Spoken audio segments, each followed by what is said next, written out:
Welcome to the Story Lab. I hope you enjoy this story. Let's begin. The grand hall buzzed with excitement as I stepped through the ornate double doors, my wife Vanessa on my arm. Chandeliers sparkled overhead, casting a warm glow on the sea of Dallas elites gathered to celebrate Sam and Emily's engagement. A live band played soft jazz, providing the perfect backdrop for the clinking of champagne glasses and bursts of laughter. Nathan, Vanessa, you made it. Sam's booming voice cut through the chatter as he strode toward us, arms outstretched. I grinned, clasping his hand in a firm shake before pulling him into a quick hug. Wouldn't miss it for the world, buddy. Congratulations again. Vanessa leaned in, air kissing Sam's cheeks. The place looks amazing, Sam. Emily must be thrilled. Speaking of, where is the blushing bride-to-be? I asked, scanning the crowd. Sam chuckled. Oh, you know Emily. She's probably fussing over some detail or another. I swear, this woman's going to plan us into an early grave. Better get used to it, I teased. This is just the beginning. As we laughed, I felt Vanessa's hand slip from my arm. I'm going to freshen up, she murmured, already turning away. Be right back, boys. I watched her weave through the crowd, her emerald green dress catching the light. For a moment, I marveled at how effortlessly she commanded attention, even in a room full of Dallas's finest. Then I turned back to Sam, determined to focus on my best friend's big night. So, how are you holding up? I asked, snagging 2 flutes of champagne from a passing waiter and handing one to Sam. Pre-wedding jitters kicking in yet? Sam took a long sip before answering. Honestly, I'm cool as a cucumber. Emily's the one I'm worried about. She's been a bundle of nerves all week. I clapped him on the shoulder. She'll be fine. You two are perfect for each other. I've never seen you happier, man. Thanks, Nate. That means a lot coming from you. Sam's eyes softened. You know, seeing you and Vanessa, it gives me hope. 10 years strong and still going. That's what I want for me and Emily. I forced a smile, pushing down the twinge of unease his words provoked. You'll have that and more, Sam. Trust me. We spent the next half hour catching up, reminiscing about our college days and discussing Sam's plans for the future. I was in the middle of recounting a particularly embarrassing story from our sophomore year when I noticed Jake, one of the event's security guards, approaching us with a grim expression. Mr. Bennett, Jake said in a low voice, barely audible over the music. We have a situation. You need to see this. Sam's brow furrowed. What's going on? Jake glanced around nervously. It's sensitive, sir.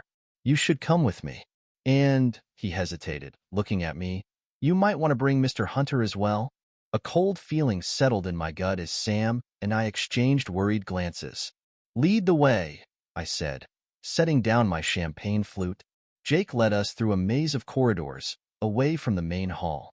The sounds of the party faded, replaced by the echo of our footsteps on polished marble. Finally, we reached a small room filled with monitors and security equipment. What am I looking at, Jake? Sam demanded as we crowded around the screens. Jake pointed to one of the monitors. This feed is from a secluded room off the East Wing. We noticed some unusual activity. As I leaned in to get a better look, my world came crashing down around me. There, in vivid high definition, was my wife. And she wasn't alone.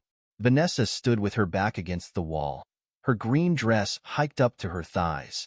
A man I didn't recognize had his hands on her waist, his face buried in her neck.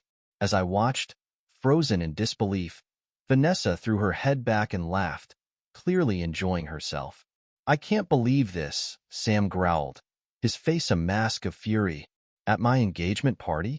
Who the hell is that guy? I didn't answer. I couldn't. My mind was racing, piecing together 1,000 little moments that suddenly made horrifying sense.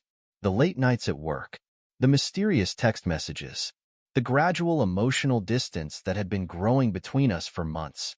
Nathan? Sam's voice seemed to come from far away. What do you want to do? I took a deep breath, forcing my racing thoughts to slow. When I spoke, my voice was cold and steady. Let me handle it. Without waiting for a response, I turned and strode out of the security room. My footsteps echoed in the empty hallway as I made my way to the East Wing.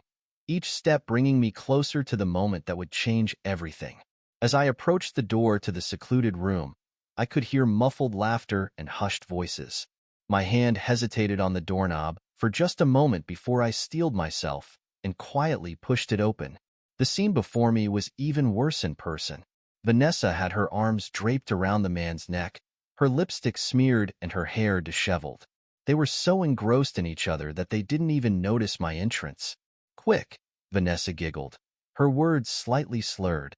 "This is the last time in public." The man, whose face I could now see clearly, grinned back at her. "You're crazy, Vanessa." "Dumbass," I said calmly, causing them both to whirl around in shock. "Look above in the corner." Vanessa's eyes widened as she followed my gaze to the security camera mounted in the ceiling. Her jaw dropped, and all the color drained from her face. "Nathan," she gasped. It's not what it looks like." The man tried to speak, but I didn't give him the chance. My fist connected with his jaw before he could get a word out, sending him sprawling to the floor. "Nathan, please," Vanessa pleaded, reaching for me. "I can explain." I stepped back, my voice ice cold. "Save it. We're done." Without another word, I turned and walked out of the room, leaving Vanessa and her lover in stunned silence. My mind was eerily calm as I made my way through the party, ignoring the curious glances and cheerful greetings from oblivious guests. I needed air. I needed space. Most of all, I needed to start planning my next move. As I burst through the entrance of the venue into the cool night air, I pulled out my phone and dialed a familiar number. "Ben," I said as soon as the line connected. "It's Nathan. Start the paperwork. I'm divorcing Vanessa." There was a pause on the other end. "On what grounds?" my lawyer asked, his voice cautious. "Adultery," I replied, my grip tightening on the phone. "We're in Texas, and we have a prenuptial agreement." "I see," Ben said slowly. "Nathan, are you sure about this? Do you have proof?" I laughed bitterly. "Oh, I've got proof all right. Security footage from Sam's engagement party. Nice and clear, time-stamped, the works." "Jesus," Ben muttered. "Okay, I'll start drawing up the papers first thing in the morning. In the meantime, don't confront her again. Don't move out of the house. And for God's sake, don't do anything stupid." "Don't worry," I assured him, a cold smile spreading across my face. "I'm not going to do anything stupid. I'm going to do everything by the book. And when I'm done, Vanessa won't know what hit her." As I ended the call, I stared out at the glittering Dallas skyline. My world had been shattered in the span of an evening, but I was already piecing together a new plan. Vanessa had made her choice, and now she would face the consequences. This wasn't just about divorce. This was about justice. This was about revenge. And I was just getting started. I stood in the parking lot, the cool night air doing little to calm the storm raging inside me. My phone felt heavy in my hand, Ben's words echoing in my mind. "Don't do anything stupid," he'd said. But standing still felt impossible. The venue doors burst open behind me, and I turned to see Vanessa stumbling out, her hair wild and her makeup smeared. Her lover, who I now recognized as Carter Blake from the tech startup across town, followed close behind, rubbing his jaw where I'd struck him. "Nathan," Vanessa called out, her voice shrill with panic. "Please wait. We need to talk about this." I barked out a laugh, harsh and humorless. "Talk? Now you want to talk? Funny, you didn't seem interested in talking when you were wrapped around him in there." Carter stepped forward, hands raised placatingly. "Look, man, this is all just a big misunderstanding. Is it?" I advanced on him, my voice dangerously low. "Because from where I'm standing, it looks pretty damn clear. You were all over my wife in a room you thought was private. So please, enlighten me. What am I misunderstanding?" Vanessa grabbed my arm, her nails digging into my skin. "Nathan, please. It was a mistake. I've had too much to drink, and things just got out of hand." I shook her off, my eyes never leaving Carter. "How long?" "What?" Carter stammered, taking a step back. "How long has this been going on?" I clarified, my patience wearing thin. Vanessa jumped in, her words tumbling out in a rush. "It doesn't matter. It was nothing, Nathan. A moment of weakness. It won't happen again, I swear. I turned to her, my gaze cold. You're right about one thing. It won't happen again. Because we're done, Vanessa. I've already called my lawyer. Her face crumpled, tears spilling down her cheeks. No, Nathan, you can't mean that. We can work this out. We can go to counseling. Take some time? Time. I scoffed. You want time? How much time have you already spent sneaking around behind my back? How many late nights at the office were actually spent with him? Carter cleared his throat, attempting to regain some composure. Listen, Nathan, I know you're angry, and you have every right to be. But let's be rational about this. There's no need to make any hasty decisions. I rounded on him, my fury finding a new target. Rational? You want to talk about being rational? Was it rational to risk everything for a quick thrill? Was it rational to betray your own wife? Carter blanched. How did you know I was married? I make it my business to know things, Carter, I spat, especially about the people in my wife's life. Tell me, does Amanda know where you are tonight? Leave Amanda out of this, Carter growled, a flicker of fear crossing his face. Vanessa stepped between us, her hands on my chest. Nathan, please. This is between us. Carter has nothing to do with our marriage. I laughed bitterly. Oh, I think he has everything to do with it now. You made sure of that when you invited him into our lives. It was a mistake, Vanessa cried, her mascara running in black streaks down her face. A stupid, drunken mistake that will never happen again. Can't you forgive me? For a moment, I almost wavered. The sight of her tears, the familiar scent of her perfume. It brought back a flood of memories. 10 years of marriage, of building a life together. Could I really throw it all away? But then I remembered the security footage. The way she laughed in Carter's arms, carefree and uninhibited. The whispered promise of next time. This wasn't a one-time mistake. This was a betrayal that had been going on for God knows how long. Forgive you? I said quietly, stepping back from her touch. I don't even know who you are anymore, Vanessa. The woman I married would never have done this. People change, Nathan, she pleaded. We've both changed, but that doesn't mean we can't find our way back to each other. I shook my head, a sad smile on my face. You're right. We have changed. And now it's time for me to change our situation. I turned to Carter, who had been watching our exchange with growing unease. You should go home to your wife, Carter. I'm sure she's wondering where you are. Carter's eyes darted between Vanessa and me. Vanessa, I'm sorry. I should go. Carter, wait. Vanessa called as he hurried towards his car. But he didn't look back, leaving her alone to face the consequences of their actions. As the sound of Carter's engine faded into the night, Vanessa turned back to me, her eyes desperate. What happens now? I straightened my tie, smoothing out the wrinkles from our confrontation.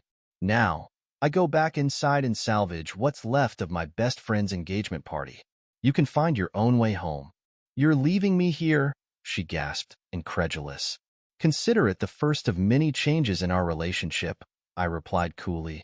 I suggest you use this time to start packing your things. I want you out of the house by tomorrow night. Vanessa's face crumpled. Where am I supposed to go? I shrugged, already turning back towards the venue. That's not my problem anymore. You made your choice, Vanessa. Now you get to live with it. As I walked away, I heard her sob behind me. Part of me wanted to turn back, to take her in my arms and pretend this nightmare had never happened. But I kept moving forward, each step taking me further from the life I thought I had and closer to the uncertain future ahead. Inside, the party was still in full swing. No one seemed to have noticed the drama unfolding in the parking lot. I made my way to the bar, ordering a double Scotch neat. Everything okay? Sam's voice came from behind me. I turned to see him watching me with concern, Jake the security guard hovering nearby. I forced a smile. It will be. Eventually. Sam nodded, understanding in his eyes. What can I do? I downed my scotch in one gulp, savoring the burn. Right now? You can introduce me to your single friends. I have a feeling I'm going to need some new company in the coming months. Sam clapped me on the shoulder, a mix of sympathy and support in his gesture. Consider it done, buddy. But first, another drink. On me. As Sam signaled the bartender, I let my gaze wander over the crowded room.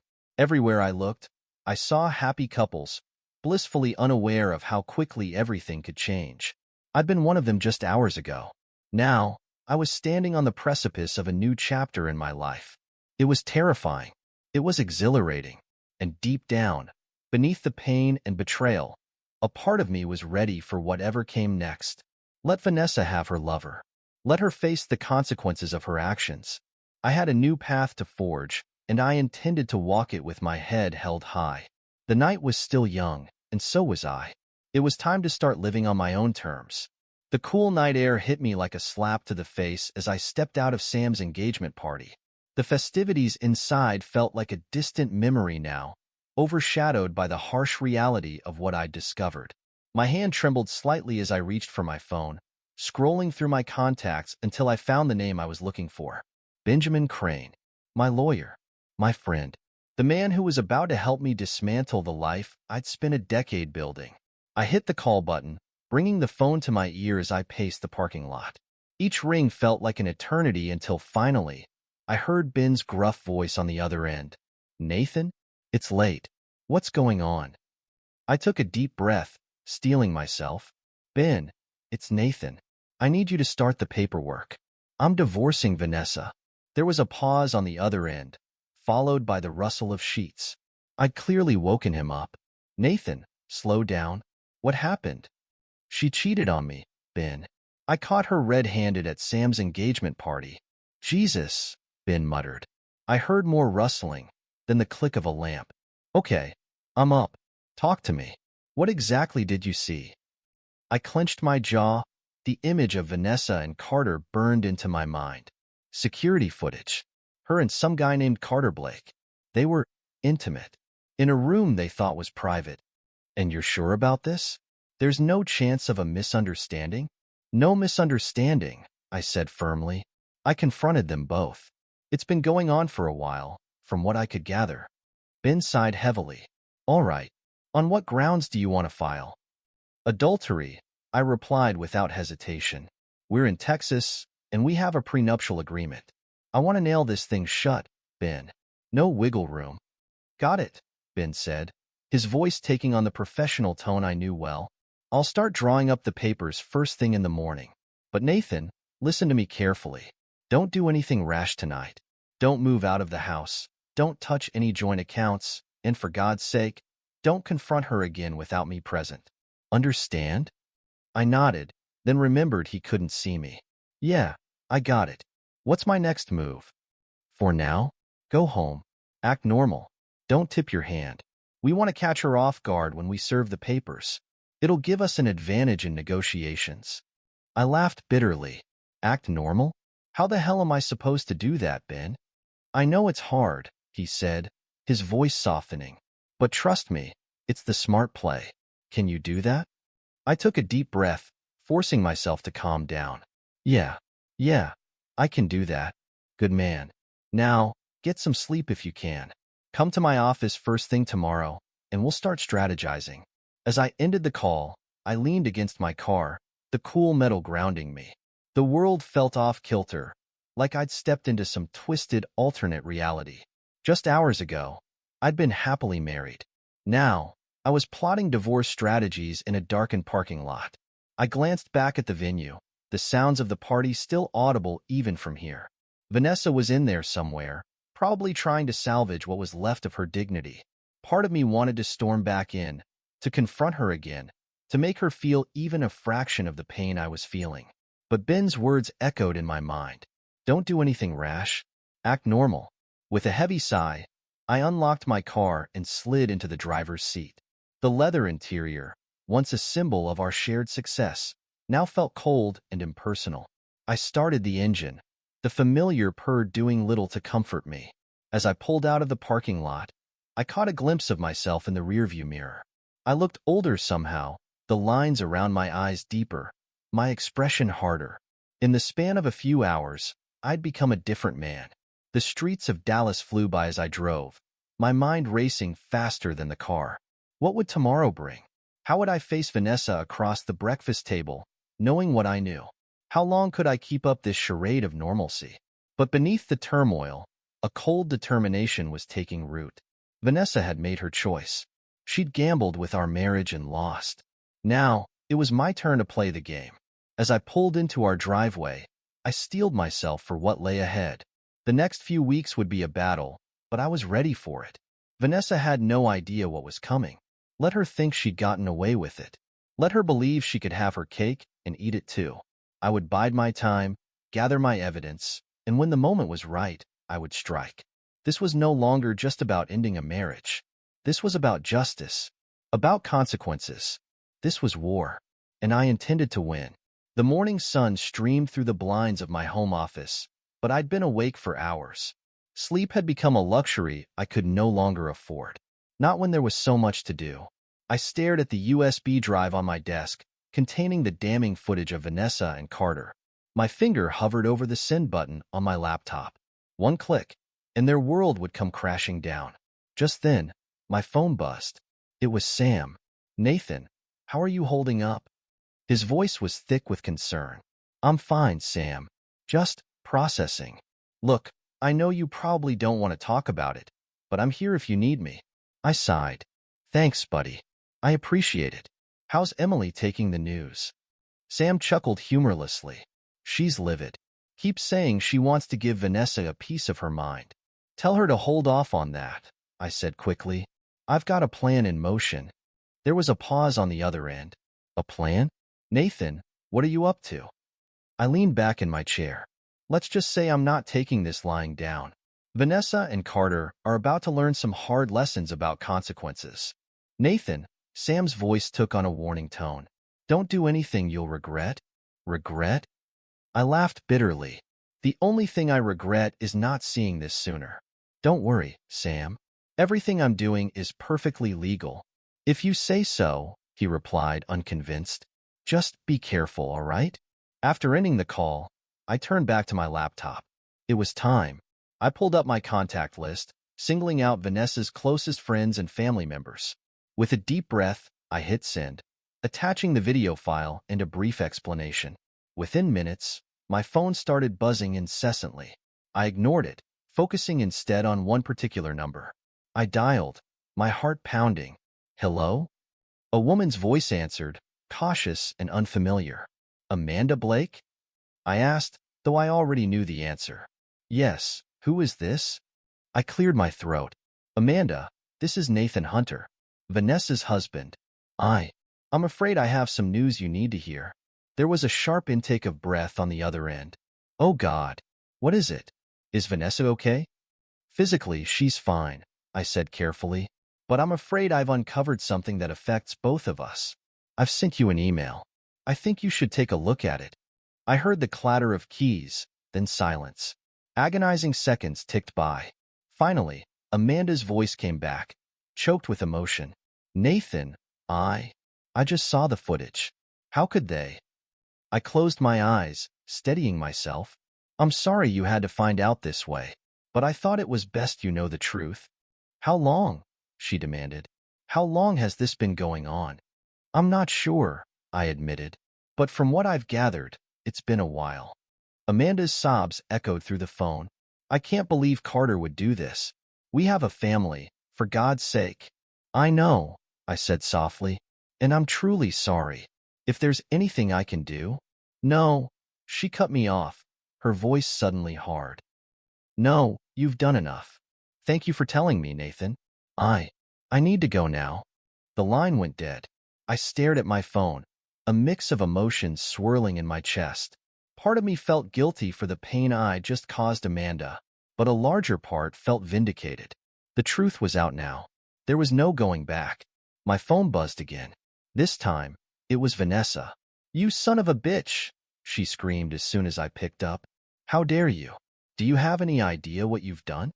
I laughed coldly. "Oh, I know exactly what I've done, Vanessa.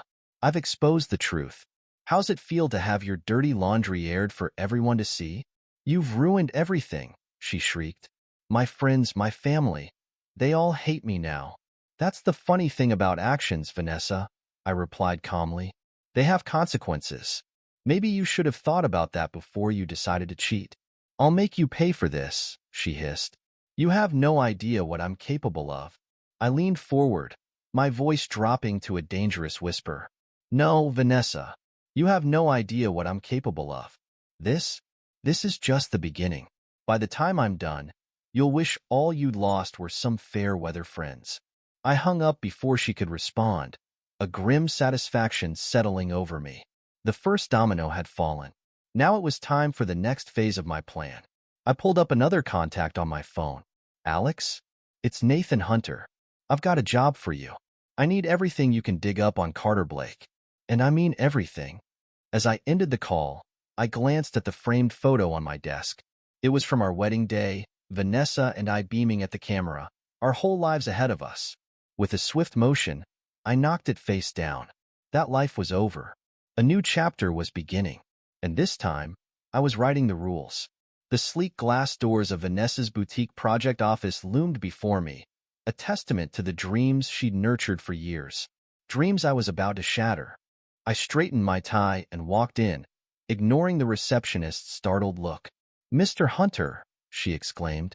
We weren't expecting you. Mrs. Hunter is in a meeting, but I can. I cut her off with a wave of my hand. That won't be necessary. I know my way around. Without waiting for a response, I strode down the hallway, my footsteps echoing ominously. I could hear Vanessa's voice drifting from the conference room, animated and excited as she discussed her plans. I pushed open the door, interrupting mid-sentence. Hello, Vanessa. Don't let me stop you. Please, continue. The room fell silent. Vanessa's face paled, while her business partners shifted uncomfortably in their seats. Nathan, Vanessa said, her voice strained. What are you doing here? I smiled coldly, taking a seat at the head of the table. Oh, I just thought I'd drop by. See how my investment is coming along. One of the partners, a portly man named George, cleared his throat.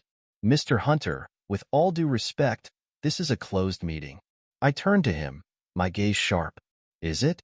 Last I checked, I was still the primary investor in this little venture. Or has that changed, Vanessa?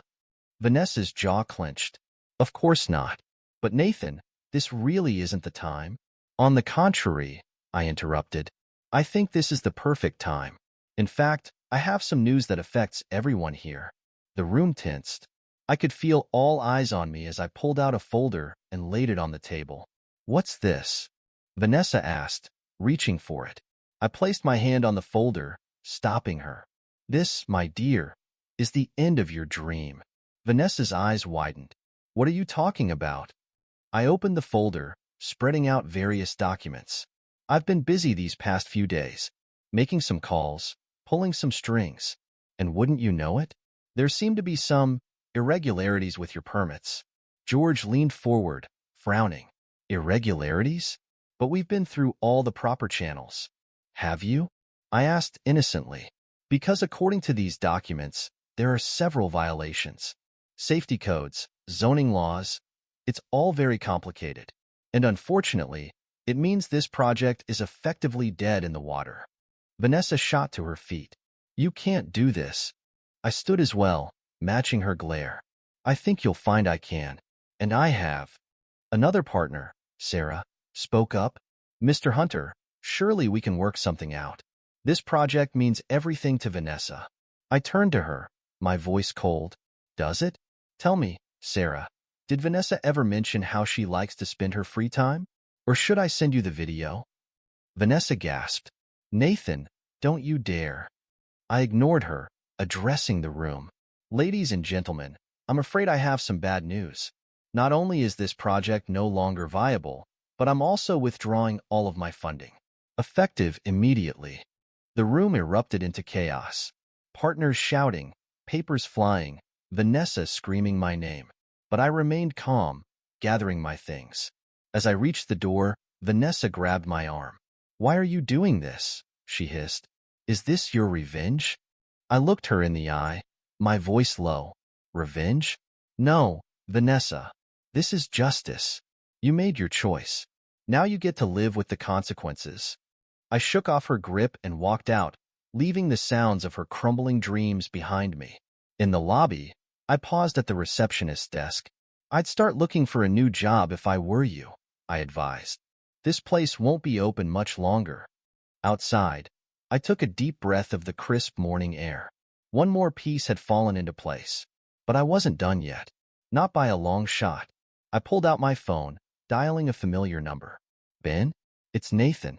I need you to draw up some papers. We're about to acquire a tech company. As I ended the call, a text came through from Alex, my private investigator. Got the dirt on Carter Blake. You're going to want to see this. I smiled grimly. The next phase was about to begin, and Carter Blake had no idea what was coming for him. The elevator dinged as it reached the top floor of the nondescript office building. I straightened my tie, put on my most charming smile, and stepped out into the reception area of Blake Technologies. The receptionist looked up, her eyes widening slightly. Can I help you, sir? Nathan Hunter, I said smoothly. I have an appointment with Paul Richardson. She tapped at her computer, then nodded. Of course, Mr. Hunter. Mr. Richardson is expecting you. Right this way. As we walked down the hallway, I caught sight of a familiar face. Carter Blake, looking haggard and stressed, was hunched over his desk in a cramped cubicle. He didn't notice me as I passed. Good. Let him stew in his own misery for a while longer. Paul Richardson's office was spacious, with floor-to-ceiling windows offering a panoramic view of Dallas. The man himself stood as I entered, extending his hand. Mr. Hunter, he greeted warmly. It's a pleasure to finally meet you in person. I shook his hand firmly. Likewise, Mr. Richardson.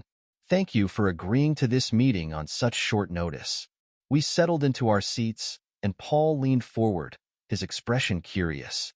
So, Mr. Hunter, what can Blake Technologies do for you?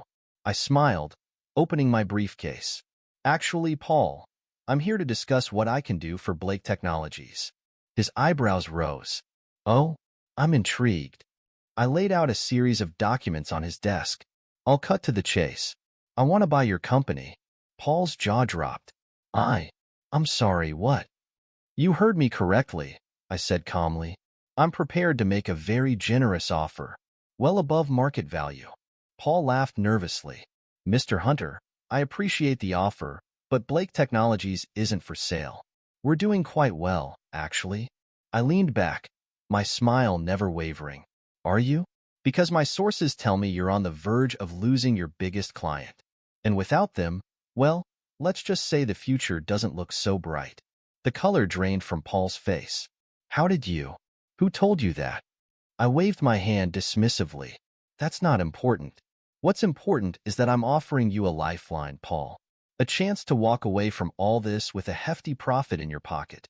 Paul's eyes darted to the documents, then back to me. Why? Why us? Why now? I leaned forward, my voice low and intense. Because I see potential here, Paul. Potential that's being wasted. With the right leadership, the right vision, this company could be something truly special. He swallowed hard. And you think you're that leader?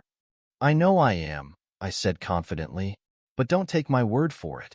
Look at the offer. Take some time to think it over. But don't take too long. This opportunity has an expiration date. Paul nodded slowly, reaching for the documents with shaking hands. I'll need to discuss this with the board. I stood, buttoning my jacket. Of course. I'll give you 48 hours. After that, the offer is off the table. As I turned to leave, Paul called out, Mr. Hunter? If we do this, what happens to our employees? I paused at the door, a cold smile playing on my lips. Don't worry, Paul.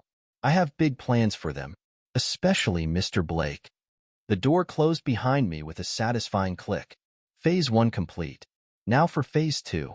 I made my way to the HR department, where I was greeted by a petite woman with a no-nonsense attitude. Lisa Martinez? I asked. She nodded. That's me. How can I help you, Mr. Hunter? I supplied. Nathan Hunter, your new boss. Lisa's eyes widened. I'm sorry, what? I smiled, taking a seat across from her desk. The deal isn't quite finalized yet, but it will be soon. And when it is, I'm going to need your help with a special project. Lisa leaned back, her expression wary. What kind of project? I pulled out a file and slid it across her desk. Carter Blake. I want you to make his life a living hell. Lisa's eyes narrowed as she flipped through the file. Mr. Hunter, I'm not sure I understand. This looks like, well, frankly, it looks like harassment. I shook my head. Not harassment, Lisa. Performance improvement. Mr. Blake has been underperforming lately. We're going to give him the opportunity to rise to the challenge. Or crash and burn trying. Lisa looked uncomfortable. I'm not sure this is legal. I cut her off. I assure you, it's all above board. We're simply going to hold Mr. Blake to the highest standards. Increase his workload, tighten his deadlines, raise our expectations. If he can handle it, great. If not, well, that's on him. Lisa hesitated, clearly torn. And if I refuse to be part of this? I smiled coldly. Then I'm afraid your position in the new company structure might be reevaluated. She swallowed hard, then nodded slowly. What do you need me to do? I leaned forward, outlining my plan. By the time I was done, Lisa's face was pale, but she nodded in agreement. As I left the HR department, I caught sight of Carter again. He was on the phone, his voice raised in frustration. Amanda, please, he was saying. Just let me explain. Hello? Amanda? He slammed the phone down, burying his face in his hands. I allowed myself a small, satisfied smile. Carter Blake's world was crumbling around him, and he didn't even know I was the architect of his destruction. As I stepped into the elevator, my phone buzzed. It was Paul Richardson. Mr. Hunter, his voice was shaky. We've decided to accept your offer. I grinned. Excellent decision, Paul. Have your lawyers draw up the paperwork. I'll be in touch. As the elevator descended, I felt a surge of triumph. The pieces were falling into place. Vanessa's dream was in shambles. Carter's career was about to go up in flames, and I was just getting started. The doors opened, and I stepped out into the bright Texas sun. It was a beautiful day for revenge. The office bustled with activity as I strode through the doors of Blake Technologies, now Hunter Innovations. Employees scurried out of my way, their eyes lowered. Good. Fear was a powerful motivator. I made my way to Lisa Martinez's office, knocking briefly before entering. Mr. Hunter, Lisa greeted, her voice tight. What can I do for you? I settled into the chair across from her desk. How's our friend Mr. Blake doing? Lisa shuffled through some papers. Not well, sir. He's missed several deadlines, and his work quality has plummeted. The stress is clearly getting to him. I leaned forward, a predatory smile on my face. Excellent. And how's he handling the increased workload? He's struggling, Lisa admitted. He's been working late every night, but he can't keep up. I've had to issue several formal warnings. Good, I nodded. And has he tried to quit? Lisa shook her head. No, sir. He knows he can't due to the contract. But... She hesitated. But what? I pressed. He's been calling in sick more often. I think he's on the verge of a breakdown. I stood, straightening my tie. Perfect. Keep pushing him, Lisa. I want him to break. As I turned to leave, Lisa called out. Mr. Hunter? Is this really necessary? I paused at the door, my voice cold. Necessary? No. Satisfying? Absolutely. I made my way to Paul Richardson's old office, now mine. As I settled behind the desk, my phone buzzed. It was Alex Mercer, my PI. Alex, I answered. What have you got for me? You're going to love this, boss, Alex chuckled. I've been tailing Carter Blake like you asked. Guess where he's been spending his sick days? I leaned back in my chair. Do tell. At the bottom of a bottle, Alex replied. He's been hitting the bars hard. I've got photos of him stumbling out of dive bars at all hours. And get this, he's been seen with some questionable company, if you catch my drift. A slow smile spread across my face. Interesting. Very interesting. Keep on him, Alex. I want to know every move he makes. You got it, boss. Oh, and one more thing. His wife? She filed for divorce last week. I hung up, a sense of satisfaction washing over me. Everything was falling into place. Weeks passed, and Carter's downward spiral continued. His work became sloppy, his appearance disheveled. The once charming, confident man was now a shell of his former self. Finally, the day I'd been waiting for arrived. Carter didn't show up for work, or the next day, or the day after that. I called Lisa into my office. "Mr. Blake hasn't been to work in 3 days," I said, feigning concern. "Have you heard from him?" Lisa shook her head. "No, sir. He's not answering his phone or emails." I sighed dramatically. "Well, I'm afraid we have no choice. Prepare the termination paperwork and contact our legal team. Mr. Blake has breached his contract." The lawsuit was filed within days. Carter, broke and broken, couldn't even afford a decent lawyer. The court date arrived, and I savored every moment of his defeat. The judge looked down from her bench, her expression stern. "Mr. Blake, you've been absent from work without notice for over a week. You've failed to meet numerous deadlines, and your work quality has significantly declined. How do you plead to these charges of breach of contract?" Carter stood, swaying slightly. His suit was rumpled, his eyes bloodshot. "Your Honor, I've been going through a difficult time. My marriage, my health. That's not an excuse for neglecting your contractual obligations, Mr. Blake," the judge interrupted. I stood, my voice calm and reasonable. "Your Honor, Hunter Innovations gave Mr. Blake every opportunity to succeed. We provided resources, support, and numerous warnings. Mr. Blake chose to ignore them all." The judge nodded. "I've reviewed the evidence presented. It's clear that Mr. Blake has indeed breached his contract. The court rules in favor of Mr. Hunter. Mr. Blake is ordered to pay damages in the amount of $500,000. Carter's face crumpled. "I can't. I don't have that kind of money." I approached him, my voice low. "You should have thought of that before you decided to ruin lives, Carter. How does it feel to lose everything?" Carter's eyes widened with sudden understanding. You planned this. All of it." I smiled coldly. "Karma's a bitch, isn't it?" As I walked out of the courtroom, I heard Carter's broken whisper behind me. "I can't believe this." I didn't look back. One down, one to go. The marble halls of the Dallas County Family Courthouse echoed with my footsteps as I made my way to courtroom 3. Today was the day. The final nail in the coffin of my marriage to Vanessa. My lawyer, Ben Crane, met me outside the courtroom doors. "Nathan," he greeted, shaking my hand. "Are you ready for this?" I nodded, straightening my tie. "More than ready, Ben. Let's end this." We entered the courtroom to find Vanessa and her lawyer already seated. Vanessa looked up as we entered, her eyes red-rimmed but defiant. "All rise," the bailiff called out as Judge Harriet Knowles entered. "Be seated," Judge Knowles said, settling into her chair. "We're here today for the divorce proceedings of Nathan Hunter versus Vanessa Hunter. Are both parties present and ready to proceed?" "Yes, Your Honor." Ben and Vanessa's lawyer responded in unison. Judge Knowles nodded. "Very well. Mr. Crane, please present your case." Ben stood, his manner professional and composed. "Your Honor, my client, Mr. Nathan Hunter, is seeking a divorce on the grounds of adultery. We have irrefutable evidence of Mrs. Hunter's infidelity, including video footage and eyewitness accounts.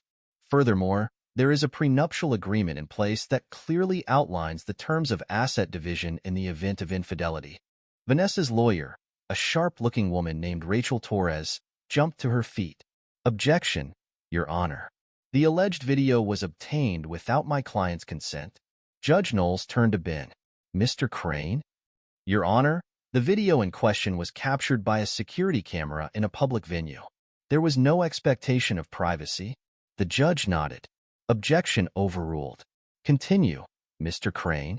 Ben proceeded to lay out our case, presenting the evidence we'd gathered. I watched Vanessa's face as each piece was revealed, saw the hope drain from her eyes with every damning fact. Finally, it was Vanessa's turn. Rachel Torres stood, her voice passionate. "Your Honor, while my client admits to a lapse in judgment, we contest the validity of the prenuptial agreement. Mrs. Hunter signed under duress, and without full understanding of its terms." I couldn't help but scoff, drawing a sharp look from the judge. "Mr. Hunter," Judge Knowles warned, "control yourself." "My apologies, Your Honor," I said smoothly. The arguments went back and forth, but I could see the writing on the wall. Judge Knowles was not buying Vanessa's story. Finally, after what felt like hours, the judge spoke. I've heard enough. Given the evidence of infidelity and the prenuptial agreement, which I find to be valid and binding, the court awards Mr. Hunter the majority of the assets. Mrs. Hunter will retain her personal belongings and a lump sum of $100,000 as stipulated in the prenup. Vanessa gasped, her face crumpling. "This isn't fair," she cried out. I couldn't help the smirk that spread across my face. "Fairness is relative," I muttered. Judge Knowles banged her gavel. "This court is adjourned." As we stood to leave, Vanessa rushed over to me, her eyes wild. "How could you do this to me, Nathan? After everything we've been through?"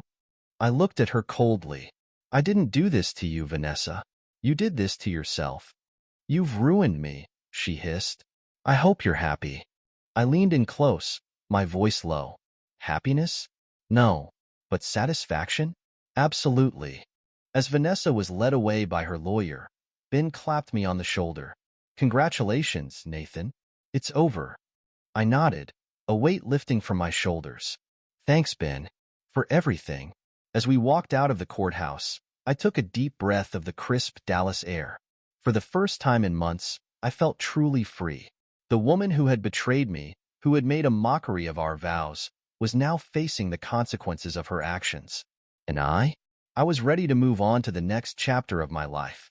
Little did I know, that chapter would be more rewarding than I could have ever imagined. 6 months later, I stood at the floor-to-ceiling windows of my new office, gazing out at the Dallas skyline. The city sprawled before me, a testament to ambition and opportunity. My opportunity. A knock at the door pulled me from my thoughts. "Come in," I called out. Olivia Parker, my new CFO, entered. She was brilliant, driven, and most importantly, trustworthy. Everything Vanessa wasn't. "Nathan," she greeted, a stack of papers in her hand. "I've got the quarterly reports you asked for." I turned from the window, gesturing for her to take a seat. "Thanks, Olivia. How are we looking?" She smiled, her eyes sparkling with excitement. "Better than we could have hoped. The acquisition of Blake Technologies, Hunter Innovations has paid off big time. Our profits are up 30% from last quarter." I couldn't help but chuckle. Who would have thought revenge could be so profitable? Olivia's expression turned serious. "Nathan, can I ask you something?"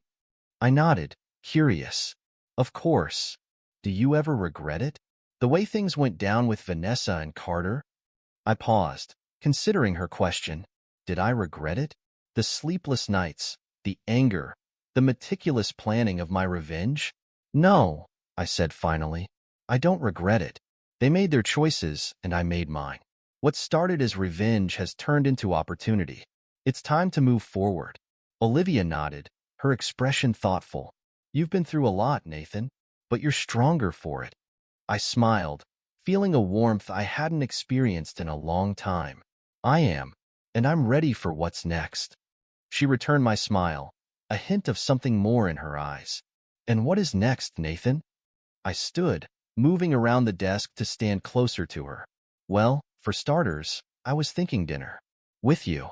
If you're interested, that is." Olivia's smile widened. "I thought you'd never ask." As we left the office together, I couldn't help but feel a sense of excitement about the future. The past few months had been a whirlwind of pain, anger, and revenge. But now, standing on the precipice of something new, I felt truly alive. Vanessa and Carter were in my past. They had faced the consequences of their actions, and I had emerged victorious. But more than that, I had grown. I was stronger, wiser, and ready to trust again. As Olivia and I stepped into the elevator, I caught a glimpse of our reflection in the polished doors. We looked good together. A team. Partners. "You know," I said as the elevator descended, "I have a feeling this is the start of something great." Olivia squeezed my hand. I couldn't agree more. The doors opened, and we stepped out into the bustling lobby. People nodded respectfully as we passed, a far cry from the whispers and pitying looks I'd endured in the aftermath of Vanessa's betrayal. Outside, the Dallas sun was setting, painting the sky in brilliant shades of orange and pink. As we walked to my car, I felt a sense of peace wash over me. The chapter of betrayal and revenge was closed. A new one was beginning, and this time, I was writing the story on my own terms. As we drove off into the sunset, I couldn't help but smile. Life had thrown me a curveball, but I'd knocked it out of the park. And now? Now I was ready for extra innings. The end was just the beginning, and I couldn't wait to see what came next. This is where our story comes to an end. Share your thoughts in the comments section. Thanks for your precious time. If you enjoyed this story, then please make sure you subscribe to this channel. That would help me a lot. Click on the video you see on the screen, and I will see you there.